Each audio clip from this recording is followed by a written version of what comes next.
Herkese merhaba, ben Zeynep. Hobisever YouTube kanalıma hoş geldiniz. Bugün sizlere Alize Pufi'nin kendinden ilmekli ipleriyle yapmış olduğum TV battaniyesinin yapımını anlatacağım. Battaniyemiz çok kolay arkadaşlar. Ben anlatım yaparken 70 ilmekle 120'ye 150 cm ölçülerinde yaptım. 10 adet ip kullandım. Tabi sizler ilmek sayınızı artırıp azaltarak bebek battaniyesi ya da yatak örtüleri de yapabilirsiniz. Dilerseniz kolay modelimizin anlatımına başlayalım. Evet, sizlere ipimi yumak halinde de göstermek istedim. O şekilde başlayalım. Alize Pufi'nin tığ yok, şiş yok, kendinden ilmekli ipleriyle yapıyoruz arkadaşlar. Hemen videomuzun anlatımına geçelim. Ben şöyle numune bir şekilde anlatacağım için küçük bir sayıyla başlayacağım. Sizler dilediğiniz ölçülerde yapabilirsiniz. Dilediğiniz sayıda başlayabilirsiniz. Ölçülerimi sizlere ve ip miktarlarını videomun başında anlattım. Ben dediğim gibi küçük bir parçayla anlatım yapacağım şu anda. Eğer yumağınız bu şekilde kapalı bir ilmekle çıktıysa hemen şöyle küçük bir kesik atarak şurayı açarak başlayacağız. Hadi bismillah diyelim, başlayalım. Şimdi 10 tane ilmek üzerinden anlatacağım. 2, 4, 6, 8, 10. Burada ilk sırayı kurduğunuzda farklı ölçülerde yapmak isterseniz ilk sırayı kurduğunuzda metreyle ölçerek karar verebilirsiniz. Tek buradaki önemli püf noktası arkadaşlar çift sayı olması. Yani çift sayıyla başlamanız gerekiyor. 2 ve katları şeklinde. Şimdi ben modelimi başlatıyorum. 10. ilmeğim burada. Şimdi 11. ilmeğimi 10. ilmeğim içinden şöyle arkadan öne doğru çıkartıyorum. Bakın.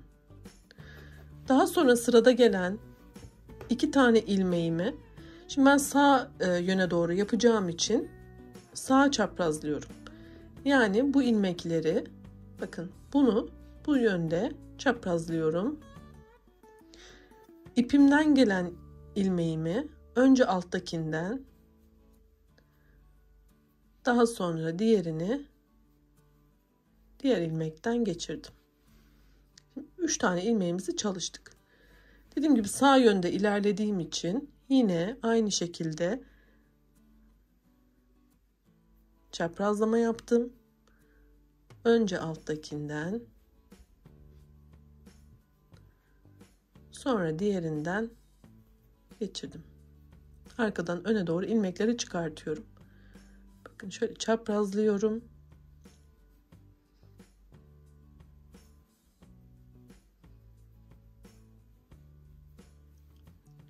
İpimden gelen ilmekleri arkadan öne doğru çıkartıyorum. Şimdi son desenimizi yapalım. Yine çaprazlamamı yaptım.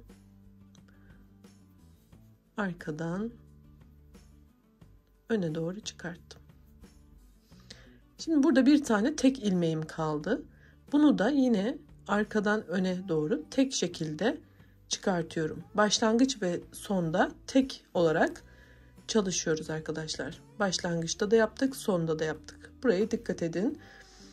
Şimdi sol istikamette öreceğim için sola doğru çaprazlama yaparak ilerleyeceğim. Tabii ki başlangıçta daima tek ilmeğimi tek şekilde arkadan öne doğru çıkartıyorum. Ve yeni sıramı başlatıyorum.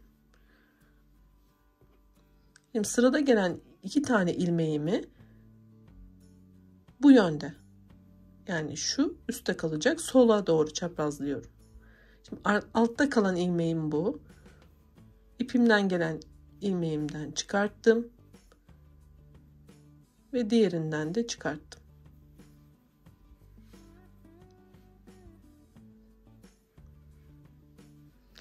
Şimdi sıradaki 2 tane ilmeğimi yine sola doğru çaprazlıyorum. İpimden gelen ilmeğimi önce alttakinden, sonra üsttekinden çıkartıyorum.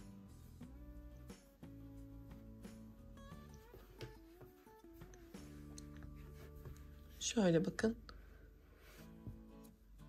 Sağa doğruydu. Şimdi sola doğru çaprazlamış oluyoruz. Şimdi sıradakini yine sola doğru çaprazlıyorum. ipimden önce alttakinden, sonra üsttekinden arkadan öne doğru ilmeğimi çıkarttım. Evet, son desenime geliyorum. 3 tane ilmeğim kaldı. Bakın bunları da yine çaprazladıktan sonra aynı şekilde arkadan öne doğru ipten gelen ilmeğimi çıkartıyorum.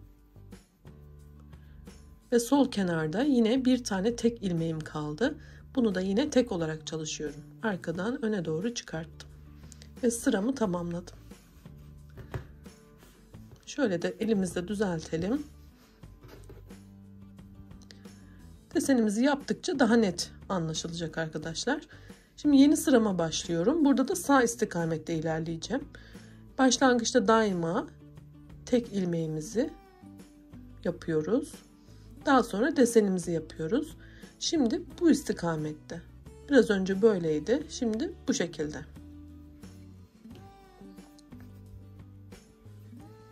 Biraz yapalım.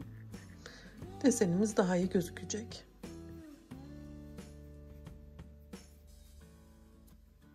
Oldukça kolay arkadaşlar.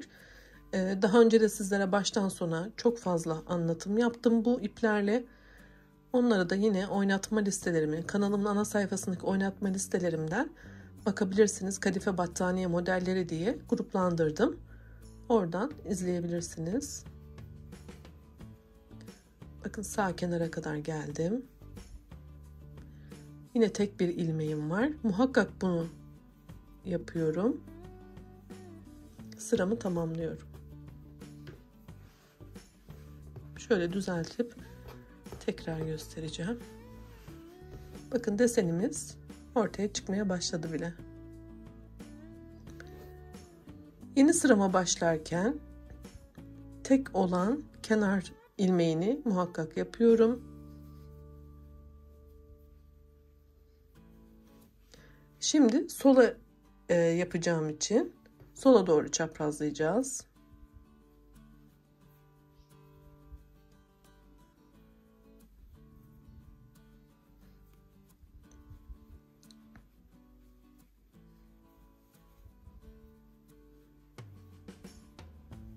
Bakın desen olan iki ilmeği yine üst üste çaprazlayıp ilmeklerimi arkadan öne doğru çıkartıyorum. İpimden gelen.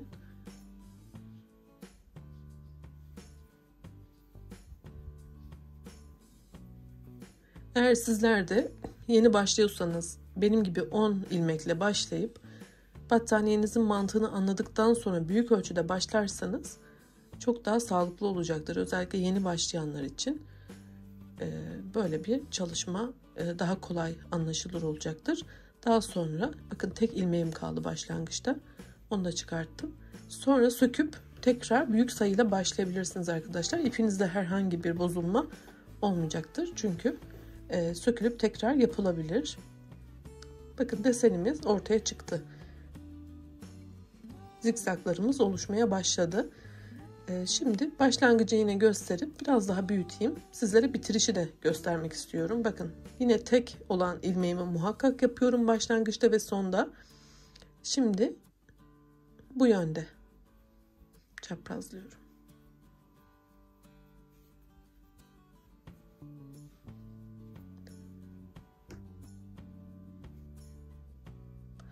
Ben dediğim gibi kamera arkasını biraz daha büyüteceğim. Sizlere net gösterebilmek adına. Ve bitirişi de yine gösteriyor olacağım. Yapıp geliyorum. Evet, ben sıralarımı devam ettirdim. Küçük bir parça anlattığım için benim için yeterli oldu. Böyle desenimiz de ortaya çıktı. Şimdi sizlere bitirişi göstereceğim arkadaşlar. Nasıl bitiriyoruz? İpim benim solda kaldı. İpiniz hangi kenarda kaldıysa, her ne tarafta, diğer taraftan başlamalısınız. Yani benim solda kaldığı için ben sağ taraftan başlayarak kapatma işlemini yapmalıyım. Şöyle ikinci ilmeği birinci ilmeğin içinden çıkartıyorum, çekiyorum. Bakın bu şekilde sıradaki ilmekleri birbirinin içinden geçirerek kapatma işlemini yapıyorum.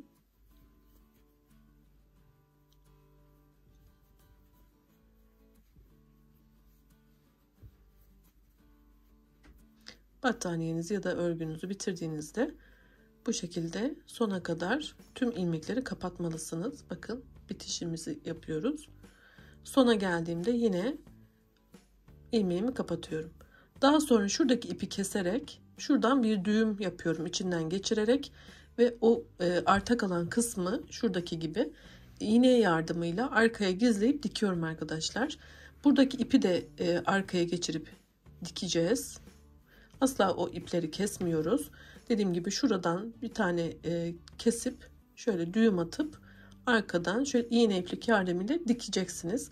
Daha önce sizlere bu arta kalan ipleri nasıl dikmeniz gerektiğini anlatan bir video çektim. Şimdi ipimi kesmek istemediğim için bu şekilde anlattım.